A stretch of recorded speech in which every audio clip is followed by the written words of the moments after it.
প্রিয় প্রথম শ্রেণীর শিক্ষার্থীরা, প্রথম পর্যায়ক্রমিক মূল্যায়নে স্বাস্থ্য ও শারীরশিক্ষা বিষয়ে কী ধরনের প্রশ্নপত্র হতে পারে এই ভিডিওতে আলোচনা করব।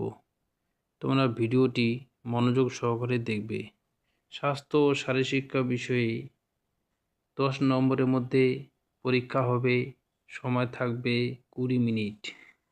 তোমরা এখানে নাম, রোল নাম্বার ও স্কুলের নাম সঠিকভাবে লিখবে। প্রশ্নগুলো দেখো। 1 নাম্বার, শূন্যস্থান পূরণ করো। সোজা হয়ে বসো ভাই, বসো হয়ে বাবু, হাঁটু মুড়ে বসলো হয় নাকো কাবু। 2 নাম্বার, ঠিক উত্তরে মাথায় টিক চিহ্ন দাও।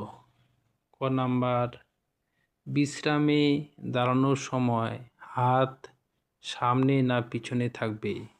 হাত পিছনে থাকবে। খ নাম্বার, আরামে বসার জন্য চেয়ারের হাতলের উপর হাত না পা থাকবে? হাত থাকবে।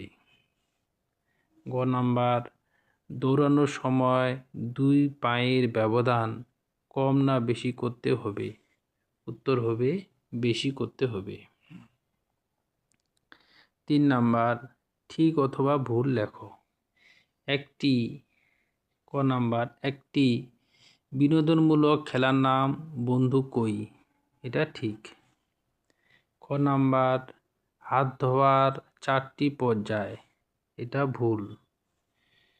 গ নাম্বার, শবাসন চিত হয়ে শুয়ে করতে হয়, এটা ঠিক। 4 নাম্বার দেখো, ক স্তম্ভ ও খ স্তম্ভ মেলাও। বেক ব্যাং, ভুজঙ্গ সাপ, সুখ আরাম, যষ্টি লাঠি। স্বাস্থ্য ও শারীরশিক্ষা বিষয়ে কী ধরনের প্রশ্নপত্র হতে পারে এই ভিডিওতে আলোচনা করলাম।